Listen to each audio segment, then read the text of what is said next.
माटी ओढ़ना माटी बिछोना माटी का सिराना। कहे शिव राम सुन दे बंदे, कहे शिव राम सुन दे रे बंदे, ये जग आना जाना क्या तक मांझता रे। एक दिन मिट्टी में मिल जाना क्या तन मांझता रे, एक दिन मिट्टी में मिल जाना। वो एक हमें प्रेरणा देने के लिए उनके मंगल प्रवचन सार्थक सिद्ध हो रहे हैं। हम अपने जीवन में उतारें, उन्हें भावनाओं के साथ परिवार वंदनामी करते हुए माता जी के पावन चरणों सभी की तरफ से यही प्रार्थना को आज का अपना मंगल बोधना माता जी करें। वंदनामी माता जी करें। चतुर्गति निज दुख कहूं आगम धन पंच परमेश्वरी भगवान की जय। 24वां तीर्थंकर भगवान की जय। गुरुवराचार्य श्री विद्यापीठ सागर महाराज की जय। माता की जय हो। बोले परम पूज्य डॉक्टर सरस्वती भूषण माता जी की जय हो। समस्त हरिकार संघ की जय हो। जयकारे गुरु माता। जय जय गुरु मां।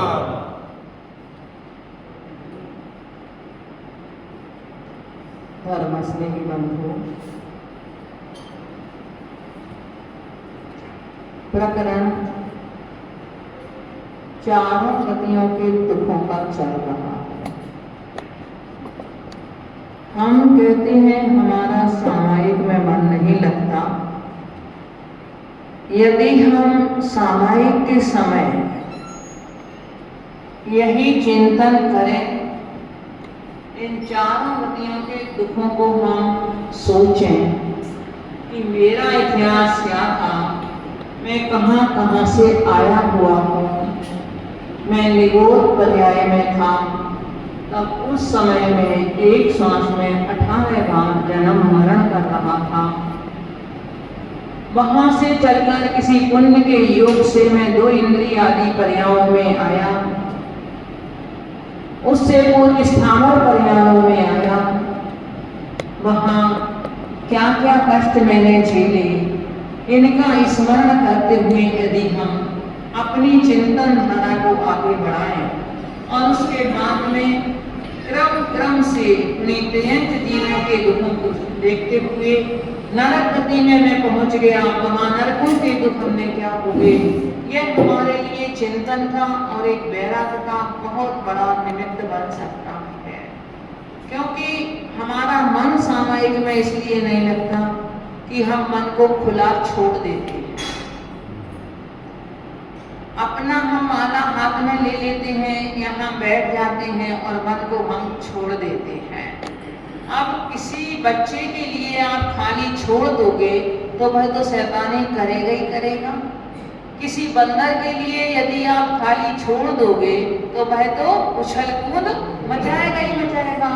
इसी तरह से मन को भी एक मरकट की उपमा दी है। यदि हम इस मन के लिए भी कोई काम नहीं देंगे, उसके लिए वैसे ही खाली छोड़ देंगे, तो ये मन रूपी मरकट भी खाली एक उछल कूद मचाता रहेगा, इधर उधर संकल्प और विकल्पों में उलझा रहेगा। और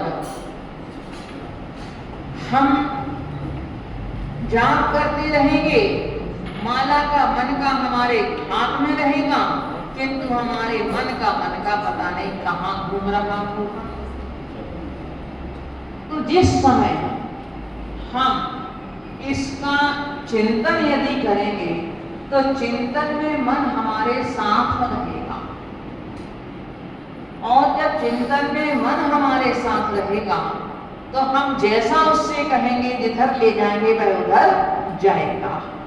हम उसको छोड़ देंगे, खाली छोड़ देंगे तो वो हमारे साथ जाने वाला नहीं है फिर तो इस तरह से हम इस करुण कहानी के माध्यम से अपने आप को सामायिक को भी हम एक सुदृढ़ बना सकते हैं। अपनी सामायिक अभ्यास हम बहुत अच्छी तरह से कर सकते हैं और चिंतन के आधार पर हम अपने वैराग्य भावों को भी वृद्धि कर सकते हैं। तो इसी क्रम में त्रियंच गति, मनुष्य गति, नरक गति के दुखों के अनंतर जो जैसे हमें बहुत कुछ एक अच्छा लगता है कि अरे यहाँ तो बहुत खुश सुख है, यहाँ तो बहुत अच्छा है, इस व्यक्ति के पास तो अपार संपत्ति है, अपार वैभव है, इनके पास में तो गाड़ी से नीचे पैर नहीं रखना पड़ता है, इनके लिए खाने के लिए काम करने के लिए नौकर चाकर सब लगे हुए हैं, इनके लिए कहीं कुछ भी किसी प्रकार की परेशानी नहीं है, आराम से बिजनेस चल रहा है, विदेशों से काम चल रहा है, मात्र फोन का काम है और वो भी फोन करने और सुनने के लिए लोग लगे हुए हैं, उन्हें किसी तरह की कोई टेंशन नहीं है। परंतु जब उनके अंदर में जाकर के देखते हैं वह तो और इस तरह से दुखी होते हैं, कहते हैं ना कह सकते हैं ना सह सकते हैं। सामान्य व्यक्ति अपने दुख को कह भी सकता है दूसरों से, अपनी परेशानी को दूसरे के लिए बता भी सकता है, किंतु जिनके नाम पर ये है कि ये तो बड़े सुखी है, वो अपने दुख को किसी को बता भी नहीं सकते और सहते भी नहीं बनता, तो उनका अंदर से मन इतना दुखी होता है, वो मानसिक वेदना को निरंतर झेलते रहते हैं। तो ऐसे ही उस देव गति में हमें लगता है कि बहुत सुख है, बहुत सुख है देव गति में, किंतु उस देव गति में भी क्या है, वह सुख नहीं है, किंतु वहां भी दुखों का भंडार है। हाँ, शारीरिक दुख वहां नहीं है, किसी प्रकार की कोई बीमारी नहीं आना है, भूख प्यास का दुख नहीं है, जिस समय उनके लिए अमृत झरना है कंठ में, उस समय अमृत झरना है कंठ में, बाकी वैसे कोई भूख प्यास की बात नहीं है। शरीर में कोई बीमारी उनके नहीं होती है, क्योंकि औदारिक शरीर नहीं है, बैक्टीरियक शरीर उनका है, पर बस एक दूसरे को देख करके और वह ईर्ष्या और क्लेश की ज्वाला में जलते रहते हैं। कभी कभी अपने से बड़े देव की विभूति देख करके अपने आप मन में दुखी होते रहते हैं, यह नहीं सोचते अरे भाई इन्होंने हमसे ज्यादा पुण्य किया था, इन्होंने हमसे ज्यादा संयम की साधना की होगी, व्रत नियम का पालन किया होगा, इन्होंने हमसे ज्यादा अपने परिणामों की सरलता रखी होगी और उस समय इन्होंने जब देवायु का आश्रम किया होगा तो आज इनके लिए बहुत कुछ सुविधाएं मिली हुई हैं। ये महारिद्धिधारी देवों में उत्पन्न हुए हैं, किंतु मेरे में कहाँ कमी रह गई, जरूर कमी रह गई होगी मेरे में, और ये कमी रहने के कारण आज मैं देखूं कि हमारे ऊपर सवारी कर रहे हैं और मैं अपना सवार बना हुआ हूँ, मैं इनका वाहन बना हुआ हूँ। इस तरह से कब होगा, जब वह देव वहां जाकर के सम्यक दर्शन की प्राप्ति कर लेगा, तब तो उसके मन में ऐसे भाव आएंगे, तब तो उसके मन का मानसिक जो दुख है वह तो उसका दूर होगा। अन्नथादि नित्यात्व का उदय वहां भी चल रहा है, उसने प्रभु के दर्शन करके भी सम्यक दर्शन को प्राप्त नहीं किया, तो उस जीव के मन में वही ईर्ष्या क्लेश, अपने मन में दुखी होना, मानसिक वेदनाओं से वह वहां भी जाकर के उस सुख को भोग नहीं पाता है। भवनवासी, व्यंतर और ज्योतिषी, तो ये तो इनका जन्म होता है, पर ऐसा नहीं है मिथ्यात्व के साथ में कि वहां जाकर के सम्यक दर्शन प्राप्त ना कर सके, वहां जाकर के सम्यक दर्शन प्राप्त कर सकते हैं। अगर पूर्व के तीव्र संस्कार लेकर के जा रहा है तो वहां जिन्हें प्रभु के प्रथम दर्शन में ही सम्यक दर्शन की प्राप्ति कर सकते हैं, सब कर सकते हैं, सभी कर सकते हैं, क्योंकि इन पर्यायों में भवनवासी, व्यंतर और ज्योतिषी तीन में व्यक्ति यहाँ से जाएगा, तेज पर्याय से जाए या मनुष्य पर्याय से जाए, तो वह अपने साथ में सम्यक दर्शन लेके नहीं जाएगा। अगर किसी को पहले सम्यक दर्शन है और उसने पहले यदि आयु का बंद कर लिया है तो उसका सम्यक दर्शन उस समय के लिए छूट जाएगा, उस दिन के लिए बाद में जाकर के वो पुनः उसे प्राप्त वहां कर। तो हमने भवनवासी, व्यंतर और ज्योतिषी देवों की, भवनवासी और व्यंतर देवों के बारे में हमने जाना कि उन्हें किस तरह से कष्ट रहते हैं। अब ज्योतिषी देवों के कष्टों का नंबर है, तो अब ये ज्योतिषी देव भी बन जाते हैं। देखिए ज्योतिषी देव हैं परंतु निरंतर परिभ्रमण करने में लगे हुए हैं, मेरू के सुमेरु के चक्कर लगाते रहते हैं ज्योतिषी देव। लोग कहते हैं आज का विज्ञान इससे मेल नहीं खाता है। आज का विज्ञान कहता है पृथ्वी घूमती है, और जैनागम कहता है कि सूर्य और चांद आदि ये ज्योतिषी विमान है, ये विमान घूमते हैं और ये मेरु से कई योजनों दूर से उसकी मेरु की परिक्रमा देते रहते हैं। इनकी सूर्य और चंद्र आदि विमानों की घूमने के लिए गलियां बनी हुई हैं, अर्थात एक गली से दूसरी में, दूसरी से तीसरी में, तीसरी से चौथी में, इस तरह से ये घूमते हैं। सूर्य 6 महीने आगे से पीछे की तरफ की गलियों में जाता है और बाद के 6 महीनों में पीछे से आगे की ओर आता है। जब आगे से पीछे की ओर चला जाता है तब वहां जाकर के दिन छोटे होते हैं और रात बड़ी होती है, और जब 5 की गलियों में आता है तो दिन बड़े होते हैं और रात छोटी होती है। इसका कारण क्या है? आप कोई सर्कल बनाओगे तो पहला सर्कल छोटा होगा, उसके बाद में उससे बड़ा होगा, फिर उससे बड़ा होगा। तो वह क्या है कि जैसे जब छोटे में वह सूर्य रहेगा तो वो ज्यादा क्षेत्र को प्रकाशित करेगा, और जब बड़े में जाएगा, जितना जितना सर्कल बड़ा होता जाएगा, सूर्य के विमान की तो प्रकाशित करने की क्षमता उतनी ही है, तो वह उतना उतना सर्कल बड़ा हो जाने से दिन उसमें छोटे होने लगते हैं और रातें बड़ी होने लगती हैं, अर्थात अंधेरा ज्यादा देर रहता है और प्रकाश कम देर रहता है। इसी से उसको उत्तरायण और दक्षिणायन उनके लिए कहा जाता है। तो यहाँ क्या कह रहे हैं कि राहु और केतु आदि नवग्रह बन करके, माने लोग ढोंग बनाए केतु के। ये तो जो कहते हैं ना कि राहु ने कर लिया, हमारे लिए राहु है, ये है, वो है, ये जो चीजें हैं वो ज्योतिषी देव हमारा कुछ बिगाड़ करने के लिए नहीं आते, किंतु जो एक विषय है, समझो ज्योतिष एक विषय है और एक गूढ़ विद्या है जिसके लिए सभी नहीं जान पाते हैं, सभी नहीं उसको पढ़ पाते गूढ़ विद्या के लिए। तो जिस समय उसका जन्म हुआ, उस बालक का या उस जीव का जन्म हुआ, उस समय इन ग्रहों की स्थिति क्या थी, उसके माध्यम से उसके शुभ अशुभ को जाना जाता है। उसका कितने समय तक, यदि ये ग्रह ऐसा था, अब ये ग्रह इस पे ऐसा आ जाएगा, वो इस पर क्या प्रभाव डालेगा, ये उनके कर्मों की स्थिति को बताते हैं।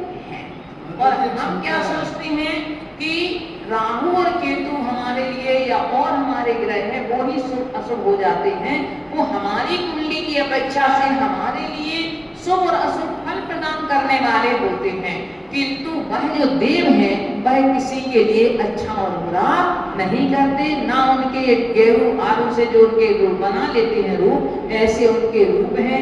देवों का तो बड़ा अत्यंत सुंदर रूप है।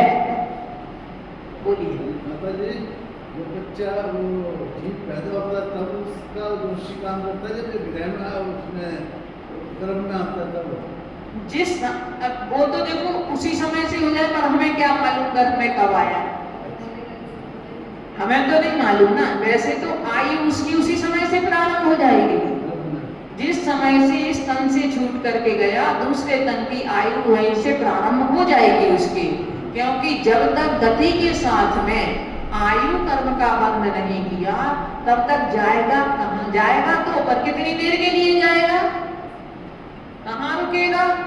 आयु कर्म रोकता है और गति कर्म ले जाता है। आप यहाँ आए तो कुछ समय के लिए आप रुकोगे, तो ये हो गया हमारा एक रुकना, और हम आए और चले गए। आए तो अकेले गमन करना, मात्र अकेला घूमना, अकेले घूमने से काम नहीं चलेगा, वहां आपके लिए आयु कर्म भी साथ में चाहिए। गति कर्म तो प्रतिक्षण बनता है, पर आयु कर्म प्रतिक्षण नहीं बनता है। जिस समय गति कर्म के साथ में आयु कर्म बन जाता है, फिर जीव को उसी गति में ही जाना होता है।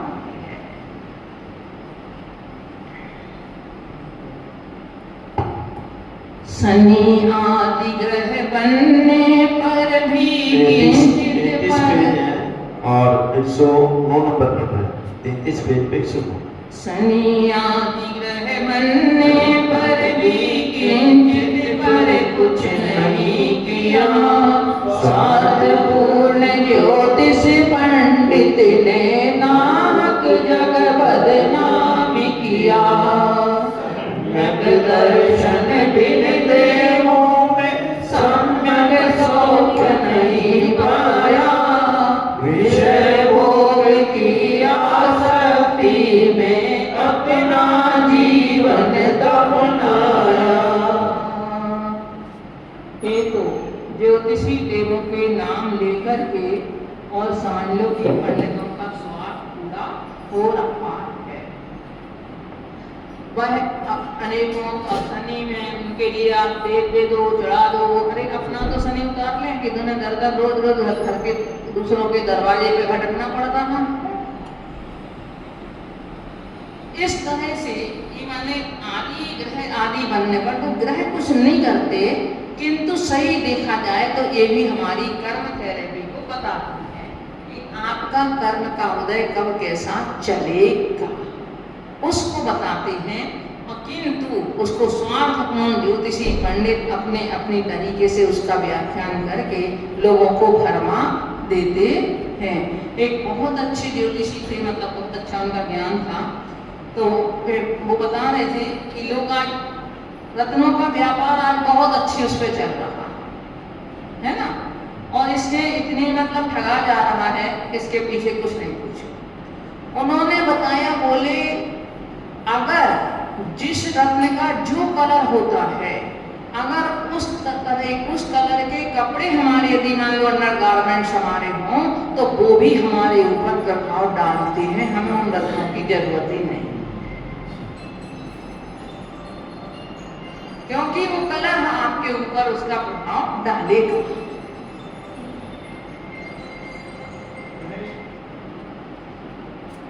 जड़ का जड़ पे प्रभाव पड़ता है तो वस्त्रों का भी हमारे ऊपर प्रभाव पड़ता है। हम जिस तरह की ड्रेस पहने होंगे, जिस कलर के पहने होंगे, मन में एक अलग, आप पूजा के वस्त्र पहने हुए आपके मन में अलग एक पूजा करने का भाव होता है ना।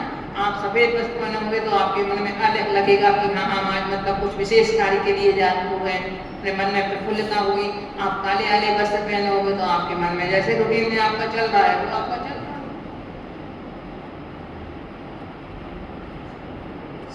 सम्यक दर्शन के बिना कहते हैं हमने देवों में भी सच्चे सुख को प्राप्त नहीं किया, और वहां विषय भोगों की आसक्ति में अपने जीवन को मैंने दफना दिया। अपने जीवन को मात्र अकेले विषय भोगों को भोगते हुए ही उसकी आसक्ति में ही मैंने अपने समय को सारा व्यतीत कर दिया। क्योंकि इतनी लंबी आयु है, अब उन देवों के लिए व्यापार करना नहीं है, कुछ करना नहीं है, भगवान की भक्ति करेंगे, कुछ क्षण के लिए करेंगे। शेष समय में क्या करते हैं, ऊपर ऊपर के देव तो तत्व चर्चा भी करते हैं, किंतु और जो देव हैं, नीचे के देव हैं, वो तो बेचारे तत्व चर्चा में कहो सम्मिलित भी नहीं हो पाते। कुछ देव तो ऐसे हैं जो इंद्र की सभा के अंदर भी प्रवेश उनके लिए नहीं मिलता है। कुछ देव ऐसे हैं जो झाड़ू लगाने का काम करते रहते हैं वहाँ, कुछ देव वाहन बनने का काम करते रहते हैं। तो इस तरह से देवों की भी कई कैटेगरी हैं, देव अकेले एक प्रकार के नहीं हैं देव गति। तो ऐसे में वह देव तो मात्र अकेले विषय भोगों में और इस तरह से निरंतर दूसरे से के प्रति ईर्ष्या कषाय आदि में अपने मन में दुखी दुखी होकर के अपना समय व्यतीत करते रहते हैं। अपन लोगों ने देखो पढ़ा है कि जब राम और लक्ष्मण के बारे में चर्चा हुई स्वर्गों में, अब विज्ञान होता है देवों को, तो अनेकों प्रकार की चर्चाएं इंद्र सभा में होती हैं। जब रेवती रानी के सम्यक दर्शन की चर्चा हुई तो एक देव के मन में आया, देखें परीक्षा करें उसकी। जब राम लक्ष्मण की चर्चा हुई तो देव के मन में आया, चलो परीक्षा करें उनकी। तो वो परीक्षा करने के लिए आ गए। रामचंद्र जी से कहा कि तुम्हारे भाई की मृत्यु हो गई, तो रामचंद्र जी ने तो अपने आप को संभाल लिया कि मेरे भाई की मृत्यु नहीं हो सकती। किंतु लक्ष्मण से कहा तो ना तुरंत वहां मरण को प्राप्त हो गए। अब जब मरण को प्राप्त हो गए तो अब वो अपने मन में ने सोचा कि अरे हमने बहुत गलत ये मानव कार्य किया। रेवती रानी की परीक्षा ली तो वहां लेकर के क्या किया, रेवती रानी की परीक्षा करने के लिए आए, वो तो क्षुल्लक जी आए थे इसी वंश पर्याय में। सनत कुमार मुंडास की परीक्षा करने के लिए आ गए, क्या उनकी सुंदरता की चर्चा हो रही थी देव सभा में, इंद्र सभा में, उनकी सुंदरता की चर्चा हो रही थी, देख के आए उनके लिए और उनकी परीक्षा करके आए। तो जिस समय वो अखाड़े में थे उस समय उनके पास में गए, तो उन्होंने कहा अभी क्या देख रहे हो मेरे रूप को, तुम जब राज सभा में सिंहासन पर बैठो तब देखना मेरे रूप को। जैसे ही वो बैठे तो बोले नहीं अब थोड़ा अंतर है। बोले क्यों? उन्होंने एक गिलास जल मंगाया, उस जल में एक तिनका डाला कांच का। बोले आप ये बताओ कि इस जल की में कुछ कमी हुई कि नहीं हुई? तो सामान्य लोग तो हम कहते थे क्या कमी हुई, नहीं हुई कम। उन्होंने भी क्या किया कि कमी नहीं हुई? बोले नहीं, चाहे वो एक बूंद का भी एक अंश कम हुआ हो, परंतु घास के तिनके में जितना जल लगा उतनी तो कमी हुई। इसी तरह से हमारा जीवन भी नश्वर है, प्रति क्षण हमारी आयु क्षीण हो रही है। हमारे लिए जैसे जल का पता नहीं चल रहा है कि ये जल इसमें कम हुआ, इसी तरह से हमें मालूम नहीं चल रहा है कि हमारी आयु कम हुई। तो मित्रता या शत्रुता दोनों में ही तो ये देव आ ही जाते हैं। वर्तमान में तो अब वैमानिक देवों का आगमन इस पृथ्वी पे नहीं है। चतुर्थ काल में वैमानिक देवों का आगमन भी था और वह अनेकों प्रकार से कहीं किसी की सहायता करने के लिए या किसी को मान लो कष्ट पहुंचाने के लिए, जैसे किसी ने किसी से वैर विरोध का भाव हुआ तो उसके लिए भी आते थे। किंतु वर्तमान समय में तो मात्र यहाँ व्यंतर देवों का ही साम्राज्य है और विशेष रूप से वह व्यंतर देवों का ही आगमन यहाँ है।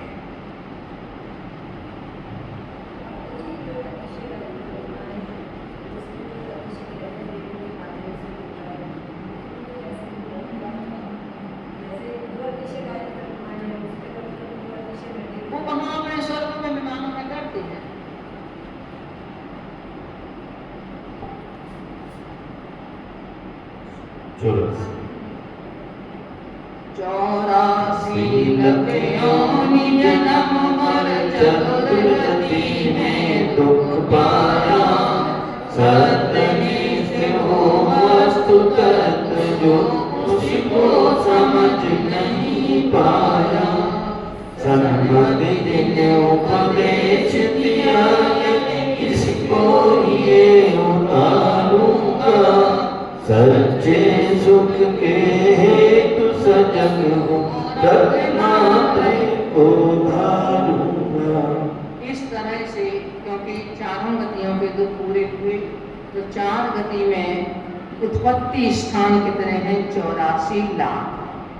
गतियां चार हैं और 84 लाख योनियों में जन्म मरण करके हमने चारों गतियों में दुख ही दुख उठाए हैं।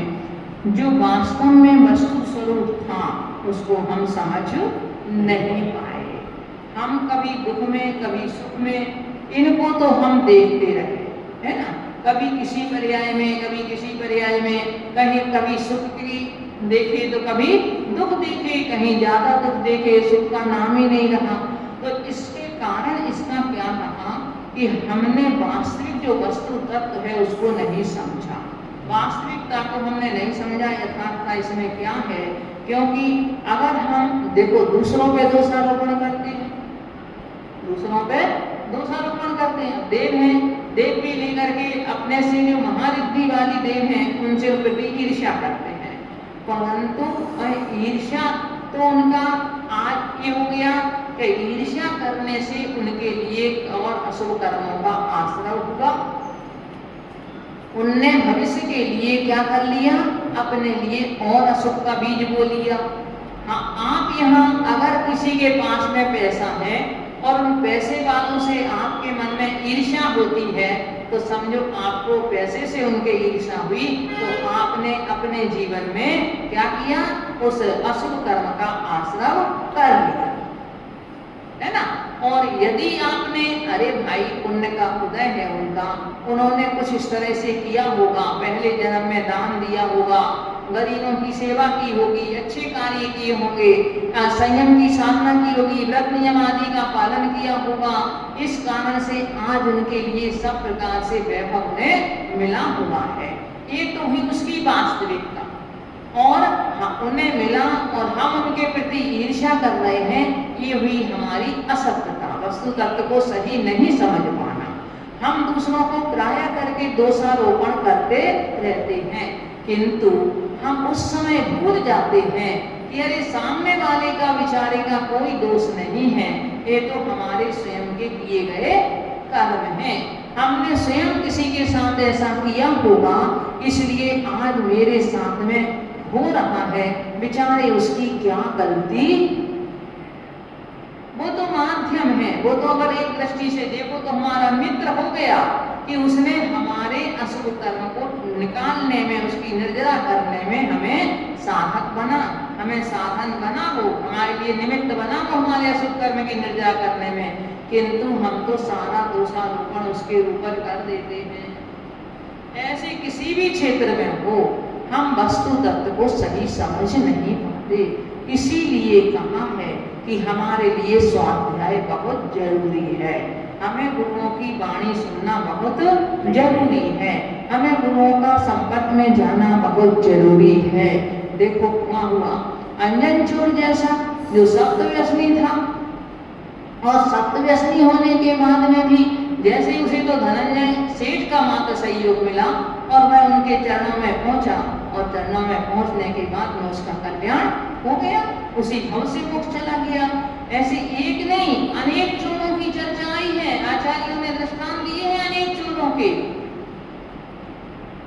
कि जिन्होंने अपने दुष्कर्मों को छोड़ करके और अपने क्या किया, अपना उन्होंने कल्याण किया।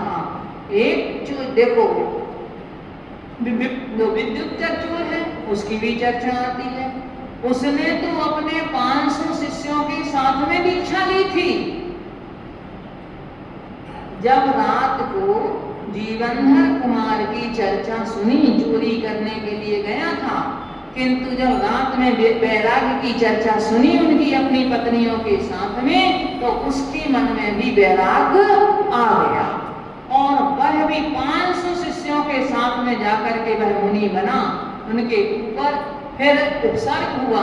तो विद्युत चर की तो उत्तम गति हुई, परंतु और लोग अपने अपने परिणामों के अनुसार उस गति को प्राप्त हुए। व्यंतर देवों ने उपसर्ग उनके ऊपर किया था, आता है आप समाधि वर्ण में पढ़ो। तो ऐसे बहुत सारे ऐसे जीव हुए हैं जो एकदम पापात्मा देखने में लगते थे, और वो ऐसे पुण्यात्मा नहीं, वो तो धर्मात्मा बन गए। आचार्य पाय सागर जी की बात आती है, वह जब शांति सागर महाराज जी के शिष्य पूरा सप्त व्यसनी थे, जिस समय शांति सागर महाराज जी का उनके नगर में प्रवेश हो रहा था, उस समय ये पता नहीं कहां से महाराज के उसी सब लोग थे उसी जुलूस में पहुंच गए महाराज को लेने के लिए। अब सारे गांव के लोग घबरा रहे, ये कहां से आ गया, उसको देख देख करके। किसी के लिए और कुछ नहीं लग रहा, बस ये लग रहा कुछ उपद्रव ना कर दे यहाँ। महाराज को नमस्कार किया तो महाराज जी ने अपना देखा उसका चेहरा, तो महाराज जी ने अपना कमंडल से ऊपर पकड़ा दिया। अब महाराज जी ने अपना कमंडल पकड़ा दिया, वो तो महाराज जी के साथ चलने लगे, साथ चलने लगे।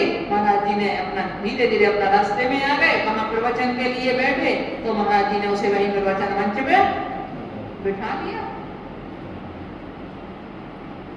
उनके परिणामों में इतना परिवर्तन आया कि उसके कारण से उन्होंने उसी समय सब पापों का त्याग कर दिया, और पापों का त्याग करने के बाद में गुरु के चरणों में अपने को समर्पित कर दिया। फिर उन्होंने कुछ समय बाद दीक्षा ली। दीक्षा लेने के बाद जब लोग उनकी कठिन तपस्या देखते, रेत में घुटनों के बल से दोपहर की 12 बजे की सामायिक करते, खड़े खड़े करते, घंटों खड़े खड़े होकर के सामायिक करते।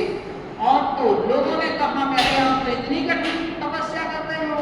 बोले अरे मैं तो पाप सागर था, गुरु ने मुझे पाय सागर बना दिया, बोले आज तुम हाँ हाँ करते हो, जिस समय मैं पाप कर रहा था उस समय नहीं आए तुम कहने के लिए मुझसे, आज तुम्हारे लिए कठिन लग रहा है। तो ऐसे अनेकों पापात्मा भी पुण्यात्मा नहीं धर्मात्मा बन गए। वह किसके सानिध्य से बन गए? हमेशा जब उनके लिए गुरु का सानिध्य मिल गया या भगवान का सानिध्य मिल गया या जिनवाणी उनके लिए सुनने को मिल गई, उसके माध्यम से उन्होंने अपना कल्याण कर लिया। जगत के तो जितने भी जो मित्र हैं वह सारे मित्र हमारे लिए स्वार्थ की पूर्ति करने वाले हैं, वो कहीं समय पर आपका साथ निभाने वाले नहीं हैं। किंतु धर्म एक ऐसा मित्र है जो हमारा, जब हम उसको फिर भी भूले रहे परंतु वो हमें नहीं भूलेगा, वह हमारा हर समय हर पल हमारा साथ देने के लिए तैयार है।